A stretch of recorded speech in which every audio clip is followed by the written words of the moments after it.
Ar ta paskutinė pergalė bent kiek pagodė prisiminus visą šią vasarą ir visą šį sezoną? Žinau, šiaip tai iš tikrųjų pasibaigus varžyboms iki baudinių, tai nesidžiaugiam nei lygios, ar nebūtume nesidžiaugę pergalę. Labai prastas žaidimas buvo, tiesiog mes nežaidėm visiškai. Be motyvacijos išėjo mūsų komanda, be motyvacijos išėjo jų komanda ir tas futbolas gavos toks negražus visiškai. Bet tai jūsų komandos atspindi šį sezoną? Jo, mes tęsiam tradicijas nuo pirmų varžybų.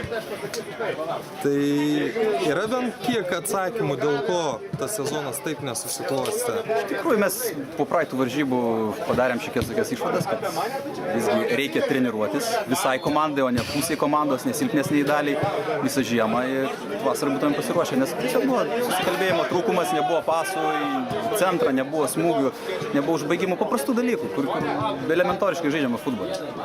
Šiandien tik motyvacijos trūkumas. Ir motyvacijos ir žaidėjų nebuvo. Pas mus antras sudėtis žaidė šiandien.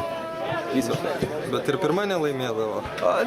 Bet prieš šitą komandą dar nebuvom žaidę, galbūt žaidžius pirmą. Laimėjo.